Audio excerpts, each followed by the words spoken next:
great pleasure to introduce Louis Menand, our guest this evening, professor of English and of American Literature and Language at Harvard University. His book, The Metaphysical Club, won the Pulitzer Prize in History in 2001, along with the Francis Parkman Prize of the Society for American Historians and the Heartland Prize for Nonfiction of the Chicago Tribune. He has served as a contributing editor of the New York Review of Books, and he is currently a staff writer for the New Yorker magazine. And Professor Menand is currently a member of the Board of Editors of the New England Quarterly and of the Penguin History of American Life. He's held teaching positions at Princeton University, City University of New York, Columbia, the University of Virginia School of Law, and the New School for Social Research. His books number in the tens. His articles, essays, reviews, editorials, lectures, they number in the hundreds. Professor Menand, welcome. Welcome to San Diego.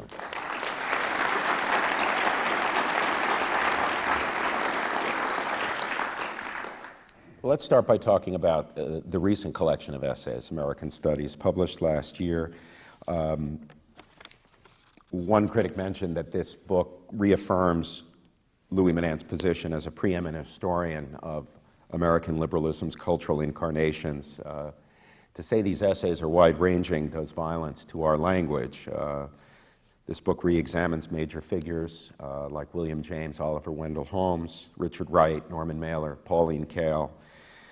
They comment on Larry Hustler and the pornography industry, Jerry Falwell's Christian fundamentalism, the atomic bomb, the scholastic aptitude tests, Al Gore in the White House. You get the picture. But these essays do have one overarching concern, trying to come to grips with our American notions of modernity. Let me just read a passage from the preface and ask you to talk about this obsession with modernity. American culture, you write, since the late 19th century is the culture of modernity, where the highest praise one can receive after death is to be declared to have been ahead of one's time, which in life is pretty much the definition of unhappiness.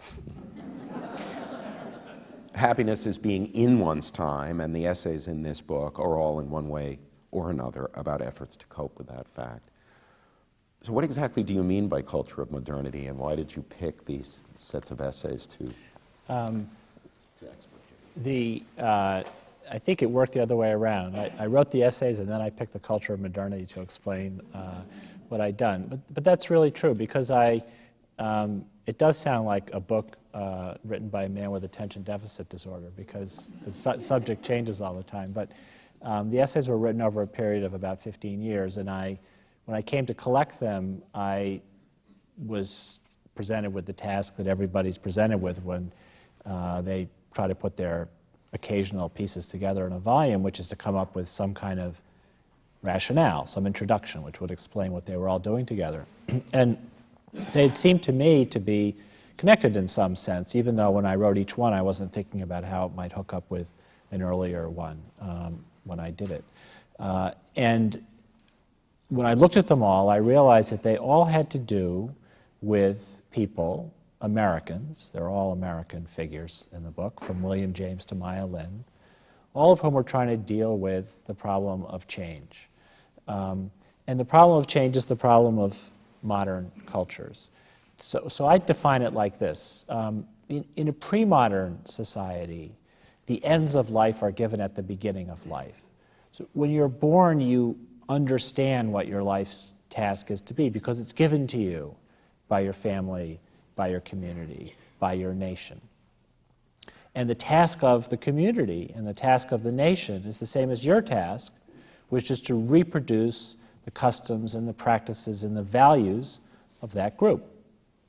So at the end of life, you can look back and see that you have fulfilled this role that you were born into, and with the understanding that if you've been successful in reproducing the customs that you were born into, that you've done well by yourself in your life. In modern cultures, you don't have that assurance, because the ends of life are not given at the beginning of life. In fact, we say, well, it's okay if you want to do what your parents did, but you should only do that as a matter of choice, right? Because you should be able to choose for yourself what kind of path you take through life. You shouldn't be committed to simply reproducing the culture that you were born into.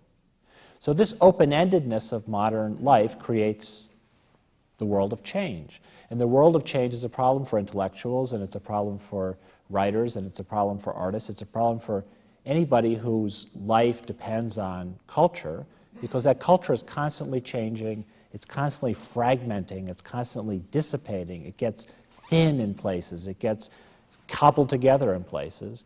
And all of these writers and thinkers and artists were people whom I wrote about, I felt were people trying to cope with that fact of life. Take, for example, your chapter on Pauline Kael. You take on this question of the distinction between high and low culture, highbrow culture and popular culture, if you like. And no country has developed a fascination with popular culture and, in fact, an enormous set of industries around it, like America.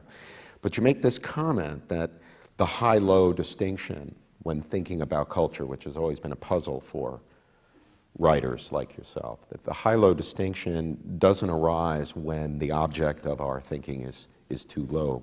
It's when it isn't low enough. Now, what exactly did you mean by that? Well, the essay about Pauline Kael has to do with her career, I'm sure all of you know, as a movie critic for The New Yorker beginning in 1967, and the great influence that she had by writing for the magazine on the way educated people responded to Hollywood movies.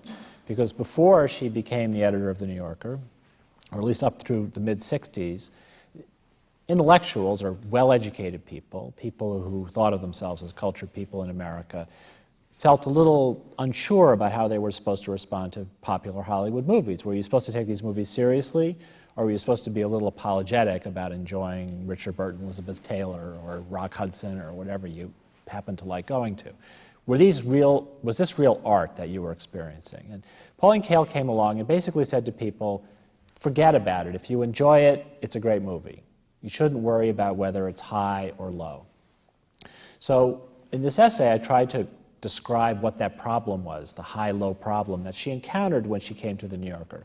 Because it's particularly exacerbated for the kind of person who read The New Yorker in the late 60s or early 70s. Because that's exactly the kind of person who would worry about whether you were supposed to take Hollywood movies seriously or not. So she did this great cultural service to these people by telling them, don't worry, just enjoy the movies.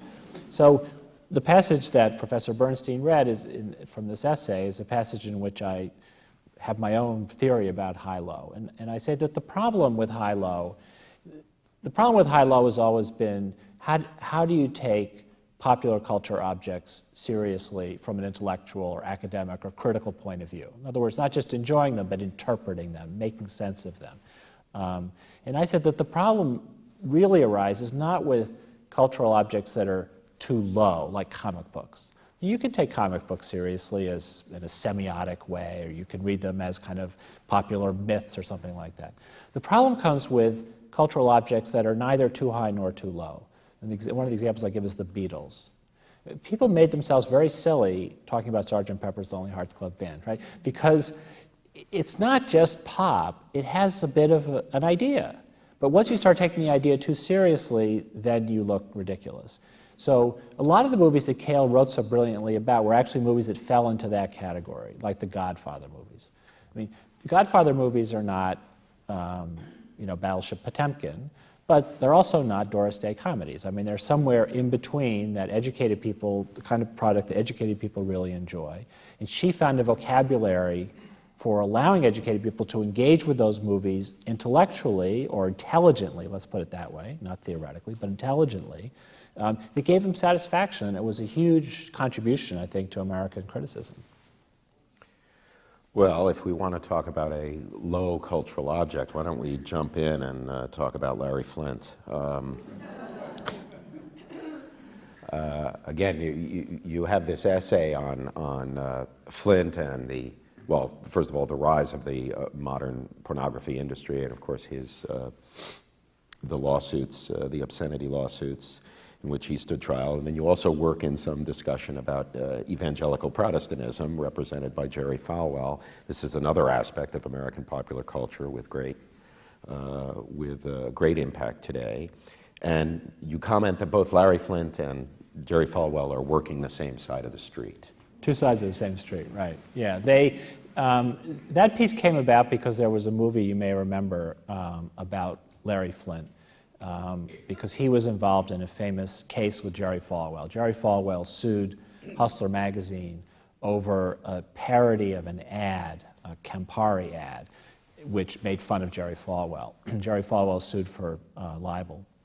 And the case went to the Supreme Court, and the Supreme Court, 9-0, upheld the right of Hustler to run this ad, even though Jerry Falwell felt personally defamed by it.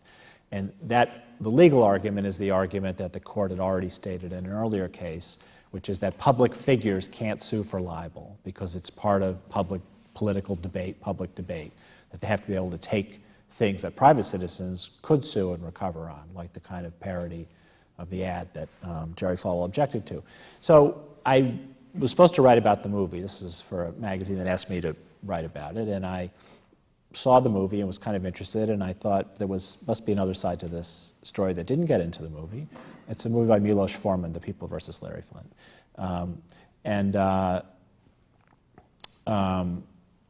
I started looking around at the history of the kind of televangelism and evangelicism that Jerry Falwell represented and its connection to the pornography industry, and I found a lot of interesting things about it. For example, Jerry Falwell and Larry Flynt had sued each other on several occasions before this famous case. They were constantly suing each other. And the reason was, I think, because both of them, and they both had media empires, because Hustler was a tremendously successful magazine. As you know, Larry Flynt's still around. Did he not run for governor of your great state? Yeah, so you know him, right? He's around. And Jerry Falwell, in those days, in the late 70s, early 80s, Jerry Falwell ran a big media empire with his moral majority ministry and everything, and raised a lot of money. So we're talking about two people who were entrepreneurs in their different ways. And what I discovered, or at least I felt I discovered when I tried to look at the histories of these two rather disparate characters, was that they were basically competing for the same constituency. That is, the kind of people who were likely to read Hustler and the kind of people who were likely to give money to the moral majority after seeing a pitch for it on television were probably from the same socioeconomic bracket. And that they were really, it was a war for them because it was a war over the pockets of the relatively same group of people. And so that's why they were constantly suing each other, because on the one hand, they needed each other because Falwell's mission was given significance by the fact that there were sleazeballs like Larry Flynt out there, and Larry Flynt could appeal to his audience by making fun of blue noses and prudes like Jerry Falwell. So it was a perfectly symbiotic, or what we call codependency, right? But also because a victory for the one would take away from the potential economic support for the other. So one of the things that Falwell lost the case, but in a way he won the war, because one of the things he was able to do during the Reagan administration was to get 7-Eleven to refuse to sell Hustler and other hardcore magazines, adult magazines. And that was a huge blow because most of the people who read those magazines shop at 7-Eleven. And I mean, it just is the case. So it was not a small thing. It was a big part of their market that got taken away from them. So that's how I got into that subject. And I have to say, of the things I've written about, that pleased me the most was to be able to kind of try to find the way in which these were sort of each other's evil twin. In a way, this ties into your essay about the counterculture in the 1960s. I mean, you make the point there that in the 1960s, art forms are sort of liberated from a set of a priori principles, which I assume you mean have been imposed by intellectuals or guardians of taste. But during the cultural movements of the 60s, American culture is liberated from these a priori principles. You describe it as the great achievement of American culture in contemporary history. And yet today it's attacked. As a sort of leading to a kind of dangerous relativism and a lack of moral standards, moorings, especially for the young. That's bad? Well, it's not my opinion. Okay. Yeah, I felt that in the 50s, for people who went to colleges or universities in the 50s and took courses in art and literature, and later on people took courses in film, I felt that the notion was that in order to understand literature or art or film or any kind of cultural form that was halfway serious and respectable, you needed to have a certain toolkit of theoretical and intellectual equipment. You needed to have the knowledge of something like what used to be called the grammar of film in order to appreciate film. Because you had to know something about montage, you had to know something about cutting, you had to know something about lighting and things like that. In order to understand literature, you had to have a little bag of symbols and tropes and various kinds of literary figures that you were supposed to know. And similarly for all the other art forms. And that people felt very intimidated by the notion that they were not qualified to make a judgment or a response to a work of art unless they had been trained and somehow equipped with this philosophical, intellectual stuff.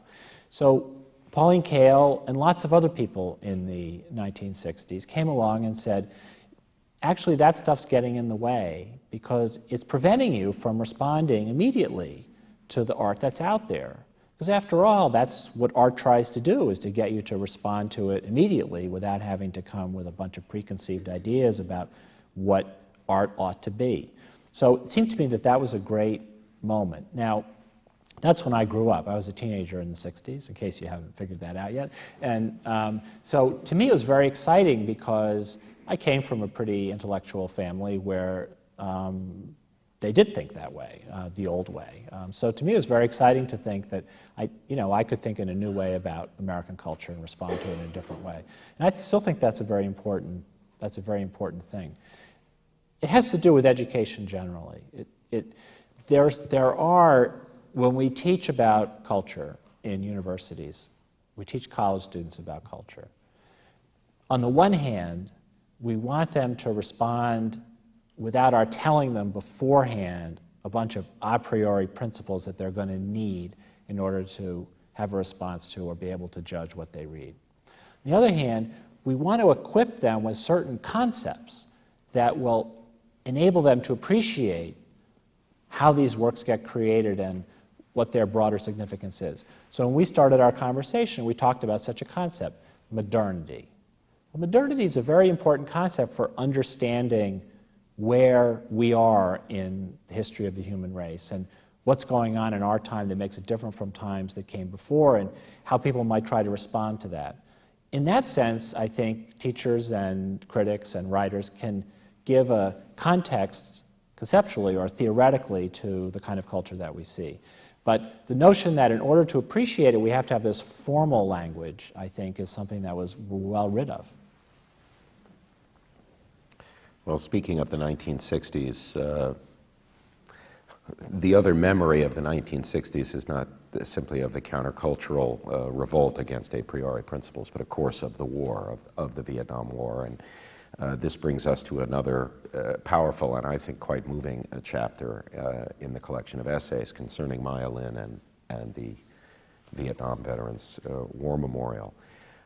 Speaks a lot to the issues of the politics of memory itself and indeed the politics of public art. And of course, as you show in the essay, a lot about the artist herself and the dilemma with which she is faced, forever being identified with this particular work of public art. But maybe you could talk a little bit about her, quote, betrayal by the veterans, her, in a sense, the way she was ambushed by memory itself, not so much in designing the memorial, obviously, but in its execution.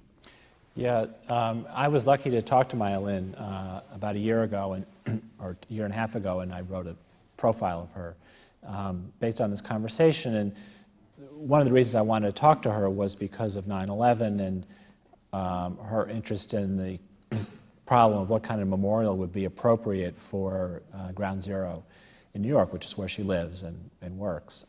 So we talked about that, and of course we talked about her experience with the Vietnam Memorial in Washington. As you know, she was selected as the designer of that memorial in an open competition in which the people who submitted designs were given a number, so they didn't know who she was, when she was a senior in college. And she, in those days, Maya's not a very big person. And in those days, she wore her hair down to her knees. And it wasn't because she was a hippie, because she wasn't a hippie. It was because her parents were Chinese, and that was the way she thought she should wear her hair.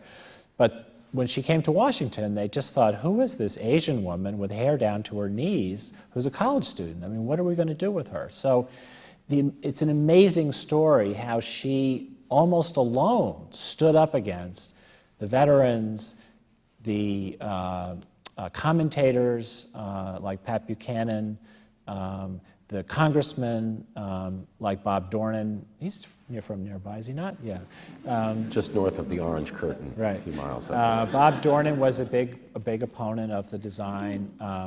No politicians were interested in standing up for her, and she really is, I mean, a very young woman was able to pull off what she imagined for this. Now, the interesting lessons from that, there's two of them. One has to do with this betrayal issue. What happened was that, as you remember, is that when people saw the design, it was just a drawing of this black wall that looked like a V that was kind of cut into the earth. And they couldn't read into the drawing what the actual object would be like once it was built. The only person who really understood what it would be like was Maya Lin. She knew that when people saw this monument and looked at the black stone that they would cry, and they do. But nobody else understood that. Everybody else thought it was some kind of a violation of the memory of the soldiers who had died in the war. So the opponents of the design proposed to substitute the design that had come in third in the competition, which was by this man named Frederick Hart, a sculptor, which was a realistic statue of soldiers, and to put a flagpole there. And a compromise was worked out whereby the flagpole and the sculpture by Frederick Hart, which was executed, were placed about 300 yards away from the memorial. I'm sure a lot of people have been to Washington and have seen it, but right now there's sort of three pieces in the Vietnam Memorial area. One is the Frederick Hart with the flagpole, which is at one end of Maya Lin's wall, and then the wall, and at the other end of the wall there's the Vietnam Women's Memorial in honor of women who died in Vietnam, American women who died in Vietnam. And that's also a realistic sculpture, and that's sort of put off towards the other end of Lin's wall. Now, you can experience the wall without seeing these other pieces, but they do change the nature of the experience, because her idea was she was using the vocabulary of earth art, where you're walking in a natural landscape. This was at that time a very undeveloped part of the mall. You're walking on an undeveloped landscape, and then you see a scar in the earth, which has been annealed by this black granite. It looks just like a scar with a tissue over it of a skin. And you read the names of the dead there. It's like seeing a burial plot. And that's what she wanted it to be. Now that there's this other stuff there, it's taken away from that a little bit. But the other lesson of it was, and this, Maya is now on the jury that's picking the designs for the World Trade Center Memorial. They just announced, I think, 7 or 8 finalists just today or yesterday. The lesson that she felt was you have to trust the artist. In other words, if you have a process in which artists get to pick the best design, you have to let that artist realize his or her vision, because Bob Dornan and Pat Buchanan and Tom Wolfe and Ross Perot don't know how to read a drawing. They don't understand what it's going to be like. And a lot of those people now say that the memorial is tremendously successful, because it's exactly what they wanted, really. They wanted something that people would respond to. But they didn't know it, and she did know it. So I thought it was fascinating to talk to her, because how many people have had that experience in life when you come up against the establishment of that scope and you have no power of your own to be able to see it through?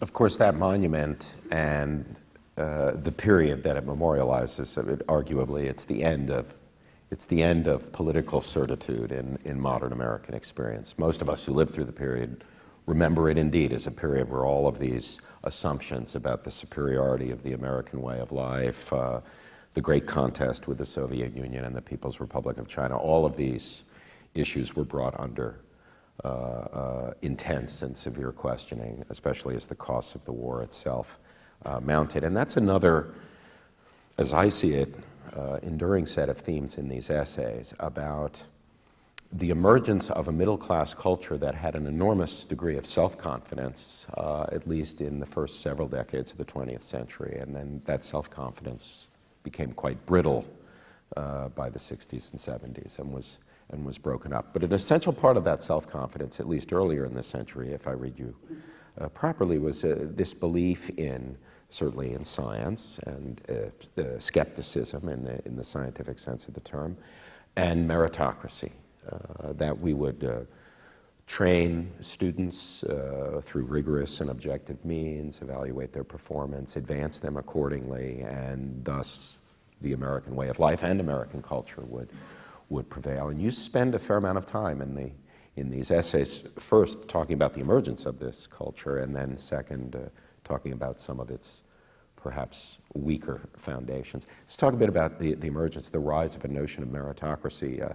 You pick a very interesting figure, I think, to pitch that on, James Conant, the celebrated chemist who was sort of the leading civilian figure in overseeing nuclear research in the interwar period and played a crucial role in all of the work and developments leading to the success of the Manhattan Project. And he played a crucial role in the decision to use the atomic weapon against Hiroshima and Nagasaki.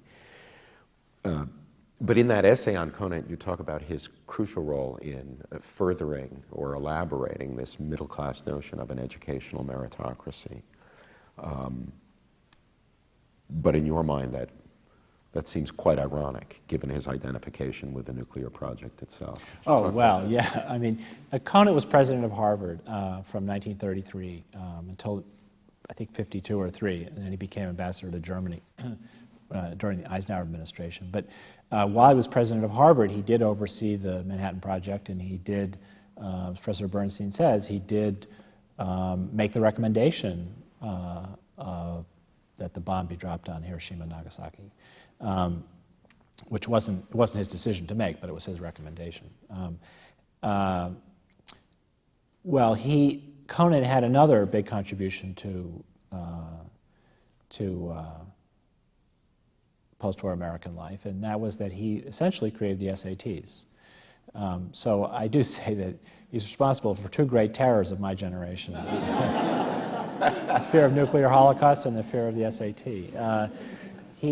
Conant was an odd guy because though he's president of Harvard, which of course is a very elitist institution, certainly was when he became president in the 30s, he was very much a radical meritocrat. In other words, he felt that everybody should be given an opportunity for educational advancement regardless of their condition in life, socioeconomic or any other condition. He truly believed in the sort of pure notion of meritocracy. He even believed that inheritance taxes should be 100%. And that's not a popular position for the president of Harvard to take, and the trustees begged him to retract this position, which he had announced in an article he wrote for the Atlantic Monthly. So he backpedaled from it because, of course, Harvard depends on people bequesting money to it. So, but he really thought that everybody should start at the starting line together in life. People shouldn't be handicapped or privileged when they start out, and they should be rewarded according to their merit. Now, he had a very strict notion of this because he was a chemist, he was a scientist, not unlike the current president of Harvard, Lawrence Summers, who's an economist and very quantitatively minded. He had a kind of hard time figuring out what the humanities were doing in a university. Wanted to get rid of the divinity school, wanted to get rid of the Harvard University Press, really couldn't see the point of it, things like that. Now, he wasn't able to do any of these things, and I don't know how serious he was about it, but he really had a kind of scientific, quantitative idea about knowledge, and therefore a scientific and quantitative idea of how to measure merit. So the SATs was an effort to create a standardized national test which would bracket out those cultural differences and socioeconomic differences that students had and just purely measure merit. Really what the SAT is, and this has been studied, the SAT is just an IQ test. How well students do on the SAT 1 and 2, the SAT 1s, I mean the aptitude test, correlates with their IQ. So the idea is that it's purely a measure of what scientists call G, just abstract intelligence. Now, this was a very powerful tool in American higher education right up through the 1960s. That the idea was that the SAT was sort of the benchmark. And still today, a lot of arguments against affirmative action and other kinds of admissions policies that don't rely strictly on SATs, people still refer to the median SAT score as sort of the benchmark for what a student ought to have to go to a university. Universities themselves no longer believe in this, and you read every week now, you read about another college that doesn't include the SATs. Last week it was Sarah Lawrence. They are not going to use SATs. Students don't have to submit SAT scores when they apply to Sarah Lawrence. There's a bunch of them now. There's two reasons for that. One reason is that the SAT predicts very well what your grades will be like the first 2 years of college, but it has no predictive power over your last 2 years of college, because people just make a developmental leap somewhere around sophomore and junior year. Think back on your own experience. I know I certainly changed my attitude towards learning when I was about 19 or 20, and a lot of people do that. The SAT just doesn't get that because you take it when you're 17, so it doesn't really predict what you're going to be like when you're 21.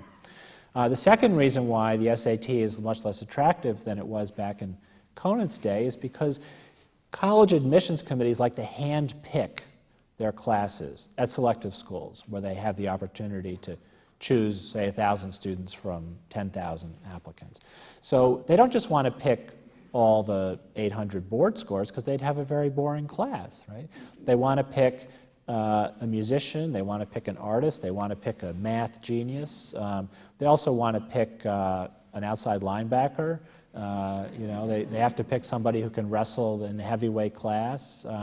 They have a lot of needs that have to be filled, and if they're not constrained by a purely meritocratic set of criteria, they can assemble a really interesting class of very diverse people, some of whom may be quite far off the median SAT-wise, but have a lot of other things to contribute. So this whole notion of meritocracy, I think, has become, it's still around and it's still part of the argument, but I think it's become more and more irrelevant.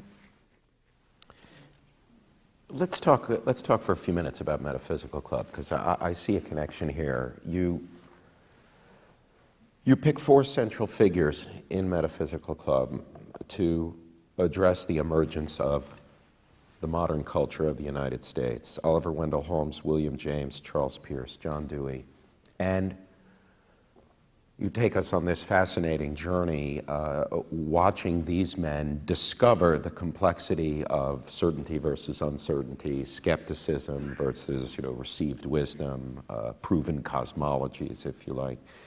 And it strikes me that in this book you are really trying to argue that for America in the modern era, skepticism, this continual state of intellectual upheaval, is sort of its lifeblood. You see that it's very much linked up with how American culture sees itself, how it stays alive, indeed how the capitalist culture in which America subsists sustains itself. And yet in the midst of this is a great anxiety about, or resistance to, certitude about anything that would allow for the objective measure of the virtue of someone's skill or the virtue of an idea. That's what you see in some respects, these 4 thinkers struggling with. Certitude leads to violence. Yeah. Certitude leads to chaos. Yeah. It's a big subject. The Metaphysical Club is a book I started about 12 years ago, and I just wanted to write about this club, which was called the Metaphysical Club, that met in Cambridge, Massachusetts in 1872, because several of the people who were in the club became very famous. And 3 of them I write about. Charles Peirce, the least famous, but quite an amazing American figure. William James, the philosopher and psychologist, and Oliver Wendell Holmes, who of course became a famous as a justice of the Supreme Court. And they all had this conversation society back when they were in their 20s. And out of that conversation society, the philosophy of pragmatism is supposed to have emerged, which it really came into bloom much later, around the turn of the 20th century, around 1900, but it came out of these discussions that they'd had when they were young men. So I started this book thinking I'll just write about the club and these guys and that kind of thing, a buddy story, and then it just kept. It's like one of those little things you drop in a glass of water and it suddenly becomes a flower and gets bigger and bigger. It was like that. It just kept getting bigger and bigger, and the years went by, and I'm still writing it, and the club became kind of a hinge of this enormous turn in American intellectual life, from the way people thought in the United States before the Civil War and the way they thought by the end of the 19th century. And all these figures I was writing about, and the fourth is John Dewey, who was not part of that circle, was a bit younger than the others, but was a student of Peirce's and an ally of James's and a friend of James's later in his life. So those were the four people I wrote about, and that really represented a kind of change in American intellectual life. Now, what was it that drove them to develop this different way of thinking that we now call pragmatism, even though not all of them would have called themselves pragmatists, but we'd call them pragmatists now? What made that necessary? Well, the characteristic of pragmatic ways of thinking is the emphasis, as Professor Bernstein mentioned, on uncertainty.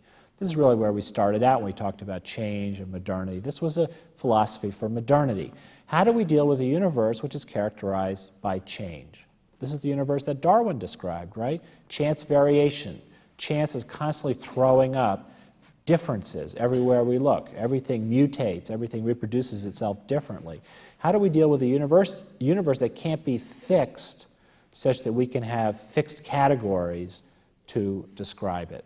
That's how the old generation thought, and this new generation was trying to come up with a new way of thinking about that.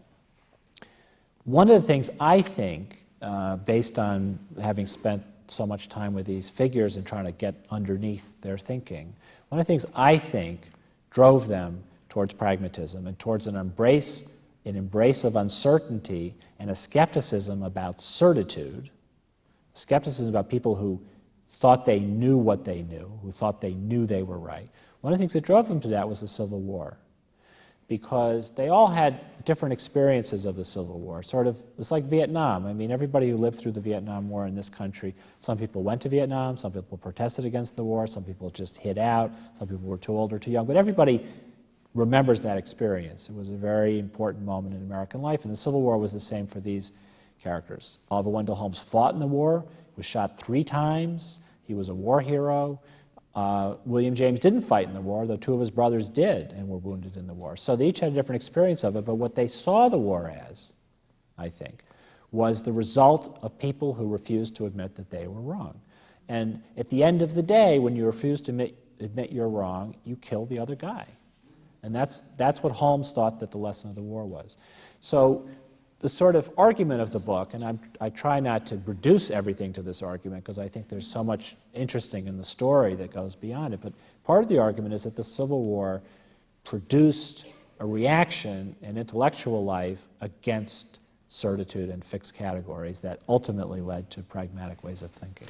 And these pragmatic ways of thinking, this is most powerfully portrayed in your discussion of Dewey himself, that ideas then become tools, not in a sense ends in themselves, and they certainly have no absolute moral or cosmological significance. So there's this wonderful line, is something about how for Dewey an idea has no more metaphysical stature than a fork or something like that. It's just to be used to achieve some other end. Yeah. When you're using a fork to eat soup and it doesn't work, you don't think, well, metaphysically, is there something wrong with a fork? No, you don't. You just get a spoon. So Dewey, John Dewey, and William James too, they thought alike in this way. They thought of beliefs and principles in the same way. Now, this sounds a little offensive because we think beliefs and principles ought to be grounded in something absolute or something permanent, something fundamental. They thought that just isn't so. They are tools that the organism develops to help itself cope with the environment. They're means of adaptation. So we the reason we have minds on a Darwinian theory of human beings, the reason human beings have minds is because it helps us adapt to our environment better than if we didn't have minds. Same reason as we have opposable thumbs. Is we get more out of our bodies by having opposable thumbs. But we don't have minds to make an accurate mirror of objective reality, because that doesn't have any evolutionary purpose. We use minds because we need to generate beliefs that will help us latch on to experience. Whether those beliefs accurately represent the world the way it would be if we weren't there, in that sort of traditional philosophical notion of truth, to the pragmatist was irrelevant, because it doesn't matter to us as long as the beliefs cash out, as James liked to put it. They cash out an experience. By holding the beliefs, it becomes good to hold them. Because if it's good to hold them, it becomes, James said, true. But towards the end of your narrative, you point out that the power of these ideas, these notions, these foundational notions of pragmatism, with which Dewey is most powerfully identified in the 20th century, that these ideas sort of go into eclipse in the high tide of the Cold War. But then with the end of the Cold War, when President Reagan declares victory over the evil empire, and of course the Soviet Union devolves itself as a political entity, some of these ideas, certainly Dewey's, thought there's a resurgence of interest in Dewey's project. Why the rejection of these ideas during the high tide of the Cold War? Why their reemergence in the late 80s? Yeah, I think in their day, and in the early 20th century, James, Dewey, and Holmes were really giant figures in American intellectual life, and they had a lot of influence over legal thinkers and philosophers, and also just political writers, and all kinds of people read them and felt inspired by them. And then, really after 1945, they sort of disappear. Very little is written about them. Certainly when I was in school, we didn't read James and we didn't read Dewey. We read Marx and Kierkegaard, and we didn't read American philosophy particularly. They just seem to be in eclipse somewhat. So at the very end of the Metaphysical Club, the story of the Metaphysical Club really ends in 1919, at the end of the First World War. That's when Holmes wrote some very famous opinions about freedom of speech, which I regarded as sort of the culmination of that phase of my story. So I didn't really get into the Cold War part of it, but at the end of the book I offer some thoughts about, in a couple pages, some thoughts about why pragmatism went into eclipse in the Cold War. And I would have to say that 90% of the response to the book seems to be about those 2 pages. I mean, everybody says, well, this can't be right, or this can't be right. So just to qualify by saying I have not developed a full-scale argument about this, I'll say a couple things. I think that a couple things. One is just that when you have major figures like that, the way that, for example, Holmes and Dewey were, and Dewey was a major figure not just in philosophy, but also, as you probably know, in philosophy of education. Big influence on the way we teach young kids, nursery school, kindergarten, elementary school kids in America, still to this day, and internationally famous for that. When you have figures of that stature, their disciples can sometimes carry their ideas in directions that are, become more tendentious. So I think part of it was just the natural tendency of figures to get more remote and their disciples to get less compelling, and then, there's all kinds of opportunity opens up for criticism. But part of it had to do with the nature of the Cold War itself, because if the pragmatists thought that beliefs and values are provisional, contingent things that are good for some purposes and then not so good for other purposes, if they thought that beliefs and values were not somehow permanently grounded in human nature, then what was the Cold War all about? Because the Cold War, from our point of view, from the American point of view, was about values that were permanent, values of liberty, freedom, equality, economic opportunity, and so forth. To argue that those values were just happened to be the values of the world that we're in and they have no greater claim to authority than that was really not a very attractive idea at the time of the Cold War. And it's true. It's true about pragmatic ideas. I didn't write the book as a proselytizer for pragmatism. It's true that that's a great limitation on them, because there are lots of values and principles, that only because people believe in them absolutely do they really make a difference. And I'll give you a great example of that, and that's Martin Luther King Jr. The speech he gave in 1954, which is the speech that launched his career as a civil rights leader, was a speech on the eve of the Montgomery, Alabama bus boycott. And the boycotters assembled in the Baptist church in Montgomery, and King gave this great speech, which has been taped, and you can probably have heard it if you've seen documentaries about the civil rights movement. And in the speech, he says to the protesters, to the boycotters, people who are not going to take those Montgomery buses, he says, if we are wrong, then God Almighty is wrong. Now, that's not a pragmatic way of putting it, right? That's an absolute way of putting it. But they understood what that meant, because the civil rights movement came out of Scripture. It didn't come out of Dewey and Holmes. It came out of belief that there were these eternal principles of equality and justice that were being violated by segregation, and that they had to be overcome in the name of a higher good. And not just the African Americans who were part of the civil rights movement believed that, but ultimately the whites in the South came to be persuaded because they also spoke the language of Scripture and not the language of Dewey and Holmes. So there's a point at which that kind of language that a pragmatist would regard as certitude is actually very powerful in making life better for people. You eloquently put in the book, pragmatism explains everything about an idea except why a person would be willing to die for it. Let's talk a little bit about writing itself. Well, why did you become a writer?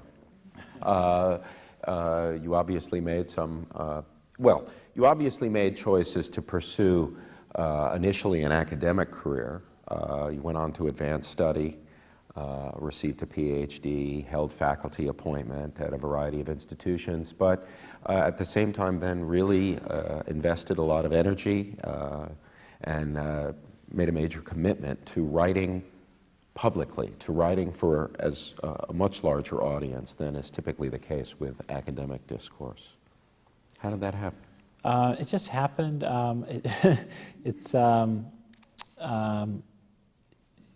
Some people get up in the morning and they have to make a little thing out of clay. And some people get up in the morning and they have to write a poem or something. I'm a guy who gets up in the morning and has to write a book review. I don't know why. I just have to do it. And if I haven't done it in a couple of weeks, I feel my life has been wasted. So there's just, you're programmed to do certain things. I'm definitely programmed to write things. I just like to do it. And so when I started out, when I started writing, for various reasons, I thought about other careers. I went to law school very briefly, and that was obviously a stupid thing to do. You can really get rich writing book reviews. So anyway, so I didn't continue that. And then, but I felt that I wanted to teach, and I wanted more learning.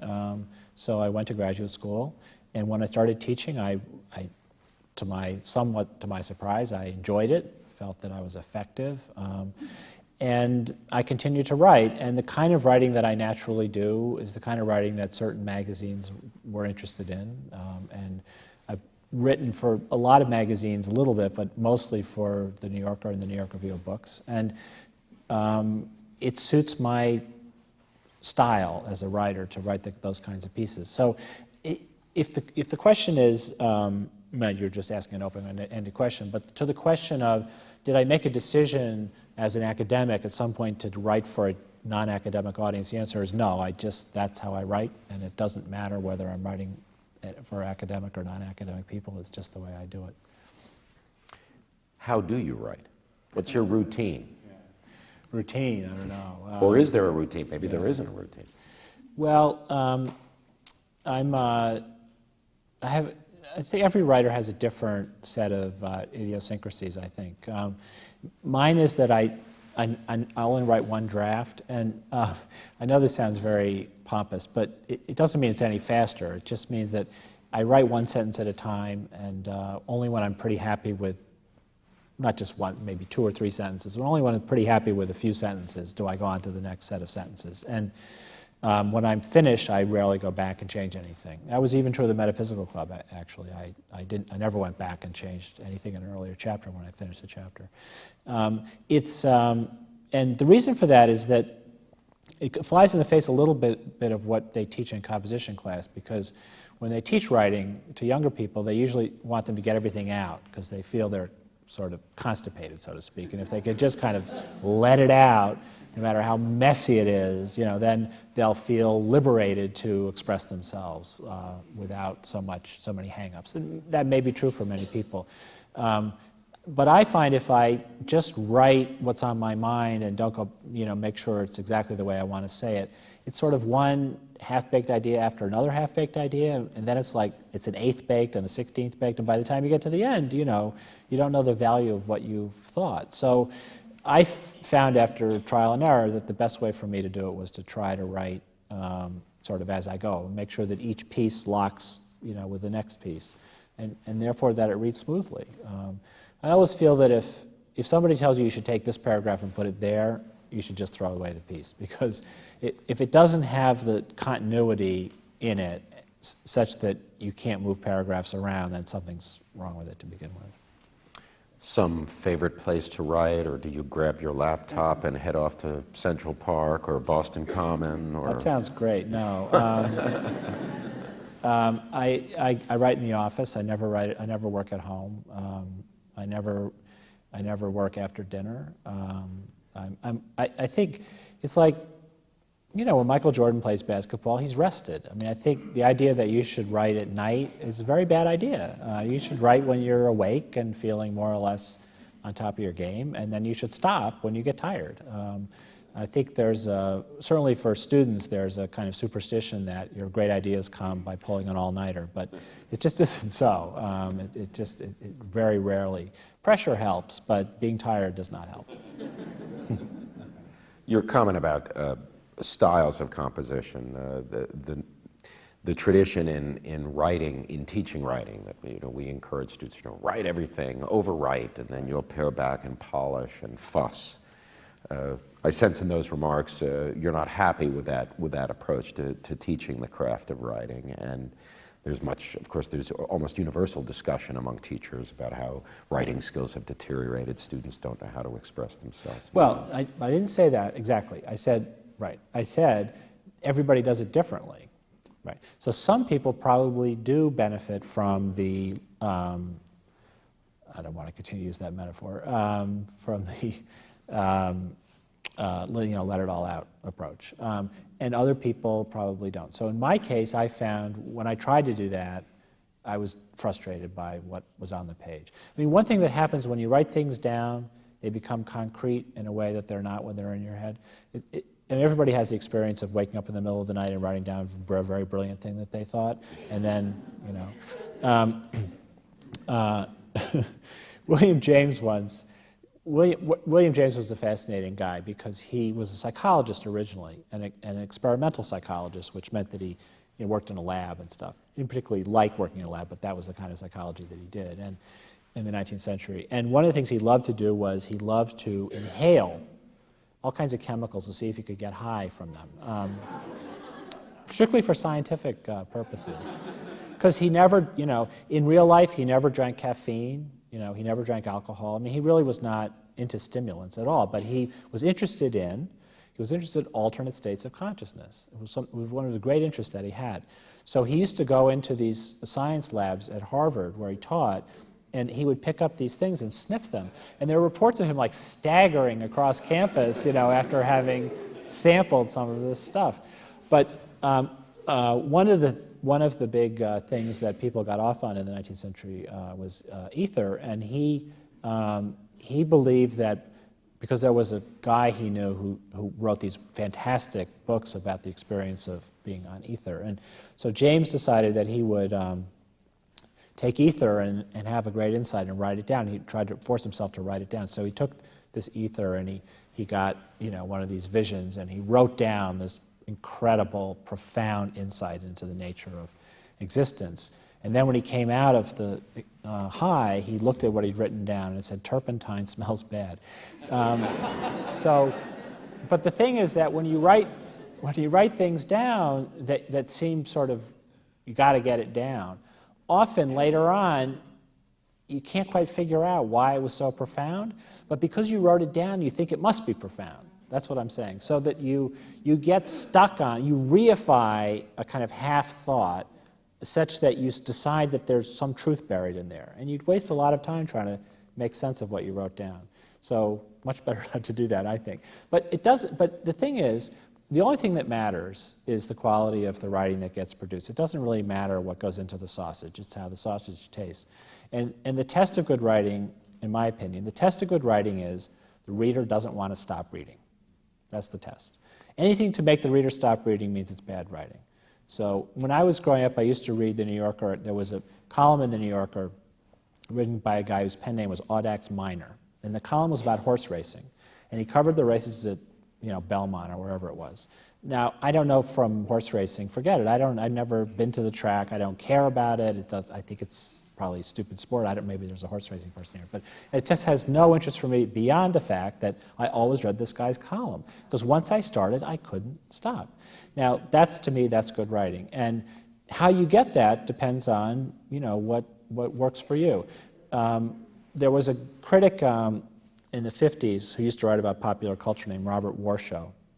And his work was collected in a volume called The Immediate Experience, which was published in 1962. He died quite young. He died before the volume came out. It's been reprinted recently. And it has essays on movies and stuff, and they're still quite powerful essays. And Robert Warshaw used to write my way. That is, he used to just think up a sentence and then write it down. When that sentence was right, he'd go on to the next sentence, and he would never go back and revise. And Lionel Trilling, the Columbia professor and critic, wrote the introduction to Immediate Experience, the collection of Warshaw's essays. Now, Lionel Trilling wrote endless drafts of everything. He just wrote a draft, then another draft, and he knocked himself out and got depressed and had a drink and wrote another draft and all that stuff. And he was a draft writer, and Warshaw was like a bricklayer, And Trilling wrote in his introduction with disgust at the way Warshaw wrote his essays. He said, can you believe this guy wrote one sentence, and then when that was right, he went and wrote the next sentence? Like, what kind of human being would write that way? Now, the funny part of it is that Warshaw's essays read as though they were the third draft, right? And Trilling's essays read as though he'd written them straight out of the top of his head. So it all depends on how it comes out. Well, all of us who've had the pleasure of reading your work know that you passed that standard beautifully. It's impossible to put your work down. And Professor Louis Menand, thanks for visiting us in San Diego. We look forward to not putting down your work in the future.